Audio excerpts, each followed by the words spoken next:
ان کو جو ہے وہ ہم ٹریک کریں گے اور ان کو کیفر کردار تک پہنچائیں گے. اور میں سمجھتا ہوں کہ یہ اس وقت ہماری جو قانون نافذ کرنے والے ادارے ہیں ان کی حکمت عملی میں بھی یہ بات شامل ہے کہ اس طرح کے لوگوں کو جو ہے وہ ٹریک ڈاؤن کریں. ظاہر ہے ان سوشل میڈیاز کو بند نہیں کیا جا سکتا, ان کو بلاک نہیں کیا جا سکتا, لیکن ایک انڈیویجول جو اس کو پھیلا رہا ہے اس کی گردن تک جو ہے وہ قانون نافذ کرنے والے ادارے ضرور پہنچ سکتے ہیں, اور یہ نفرتیں اور یہ منافقتیں پھیلانے والے لوگ جو ہیں ان کو جو ہے وہ روکا بھی جائے گا اور ان کو کیفر کردار تک بھی پہنچایا جائے گا. آخری سوال احمد سنائے صاحب, آئی جی سندھ ہو یا کراچی پولیس چیف شاہد حیات, آج وہ یہ اپیل کر رہے تھے ایک طرح سے کہ سیاسی جماعتوں میں ٹارگٹ کلرز ہیں ان کو ہمارے حوالے کر دیا جائے, نہیں تو ان کے نام بتا دیے جائیں گے, ان کے سر کی قیمت رکھی جائے گی. آپ کو لگتا ہے سیاسی جماعتیں خود سے ایسا کر دیں گی؟ دیکھیں, میں سمجھتا ہوں کہ قانون نافذ کرنے والے اداروں کو ایسے تمام عناصر کو, چاہے ان کا تعلق سیاسی جماعت سے ہو, چاہے ان کا تعلق کالعدم تنظیموں سے ہو, چاہے ان کا تعلق ملیٹنسی سے ہو, چاہے ان کا تعلق کسی بھی گروہ سے ہو, ان کے خلاف بلا امتیاز از خود کارروائی کرنی چاہیے. یہ انتظار نہیں کرنا چاہیے کہ کوئی آ کر ان کو حوالے کرے گا. جب وہ کرمنلز ہیں, وہ جب آن ریکارڈ موجود ہیں کرمنلز پہ, تو پھر اس کے بعد میں سمجھتا ہوں کہ دنیا کا کوئی قانون ان کو اس بات سے نہیں روک سکتا کہ ان جماعتوں کے یا ان گروہ کے یا ان تنظیموں کے لوگوں کو جو ہے وہ گرفتار نہ کیا جائے اور ان کو کیفر کردار تک پہنچایا نہ جائے. صحیح, بہت شکریہ احمد چنائے صاحب, سی پی ایل سی, آپ نے ہم سے بات کی, ہمیں وقت دیا, بڑی مہربانی. اسی حوالے سے بات کریں گے, اچانک ٹارگٹ کلنگ کا بٹن پھر سے دبا دیا گیا ہے. وزیر اطلاعات سندھ شجیل میمن ہمارے ساتھ فون لائن پر موجود ہیں. شجیل میمن صاحب, آج اجلاس بھی ہوا, بڑے اہم اس میں فیصلے ہوئے, لیکن یہ ہو کیا رہا ہے اچانک سے؟ پھر یہ کون دبا دیتا ہے بٹن ٹارگٹ کلنگ کا؟ کون لوگ ہیں, کیا ہوا؟ بسم اللہ الرحمن الرحیم. جی دیکھیں, کراچی میں آپ کو پتا ہے کہ 4 سپٹمبر 2013 سے ایک ٹارگٹ ایکشن چل رہا ہے جس کو رینجرز اور پولیس بڑے خوش اسلوبی سے کر رہے ہیں.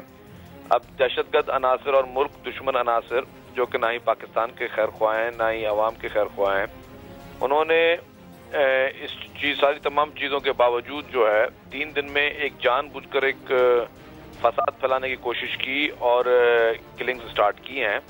میں ایک بات بتاتا چلوں کہ کل اور پرسوں یہ خاص طور پہ کوشش کی گئی کہ کوئی فرقہ واریت کی ہوا دی جائے, حالانکہ اس طرح کا کوئی ماحول نہیں ہے.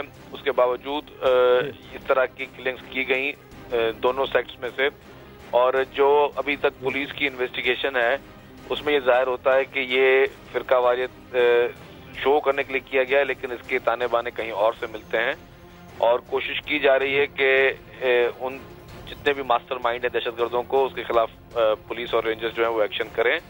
اور یہ بھی ایک واضح بات ہے کہ اس شہر کا امن تباہ کرنے کے لیے اور اس آپریشن کو ناکام ظاہر کرنے کے لیے یہ ساری کارروائیاں کی جا رہی ہیں. پولیس اور رینجرز نے جتنے بھی کارروائیاں کی ہیں, کبھی بھی گورنمنٹ نے یہ دعویٰ نہیں کیا کہ کراچی سے کرائم ختم ہو چکا ہے یا دہشت گرد سارے پکڑے جا چکے ہیں. میں سمجھتا ہوں کہ اس میں جتنی بڑی تعداد میں یہاں دہشت گرد موجود ہیں تو اس حساب سے جتنی بھی کارروائیاں ہوئی ہیں اس میں بھی مزید کارروائیوں کی ضرورت ہے اور گورنمنٹ کر بھی رہی ہے. آج بھی لا اینڈ آرڈر کی میٹنگ تھی اور اس لا اینڈ آرڈر کی میٹنگ میں ہمیں یہ بریفنگ ملی کہ اس 4 سپٹمبر سے لے کے آج تک ٹوٹل 10,000 سے زائد لوگ جو ہیں وہ گرفتار کیے ہیں صرف پولیس نے, اور اس میں کافی لوگوں کو چالان بھی کیا گیا ہے. ہم سمجھتے ہیں کہ اب جو ہے کورٹوں کی ریسپانسبلٹی آتی ہے کہ کورٹس جو ہیں ان لوگوں کو سزائیں دیں. جو ATC کورٹس ہیں, اینٹی ٹیررسٹ کورٹس, اس میں یہ ایک قانون ہے کہ ان کو 1 ہفتے کے اندر ان تمام کیسز کو, جس کے بعد جو کیس آتا ہے اس کو ڈسپوز آف کرنا ہے. لیکن انفارچونیٹلی ATC کورٹس کی طرف سے ابھی تک کسی کو بھی کوئی سزا نہیں سنائی گئی ہے, جو کہ ایک تشویش کی باعث ہے. لیکن تمام چیزوں سے زیادہ ہم لوگ ججز کی جو تعداد ہے وہ بھی بڑھا رہے ہیں اور کوشش کر رہے ہیں کہ جتنے دہشت گرد پکڑے گئے ہیں ان کو کیفر کردار تک پہنچایا جائے قانون کے زمرے میں لا کر. بہت بہت شکریہ شجیل میمن صاحب. وزیر سندھ خود کہہ رہے ہیں کہ 11,000 لوگوں کو پکڑا گیا لیکن اب تک کسی ایک کو بھی سزا نہیں ہو سکی, اور اگر اس طرح سے سزائیں نہ ہوئیں تو پھر یہ آپریشن کامیاب کس طرح سے ہو سکے گا. امید کرتے ہیں کہ جلد جو لوگ پکڑے گئے ہیں, گرفتار ہوئے ہیں, انہیں سزائیں بھی دی جائیں گی. نیوز آر میں ملتے ہیں بریک کے بعد. کراچی حالیہ بے امنی میں شک بیرونی ہاتھ اور سیاسی جماعتوں کے عسکری بازوؤں پر جاتا ہے, طالبان بھی ہو سکتے ہیں.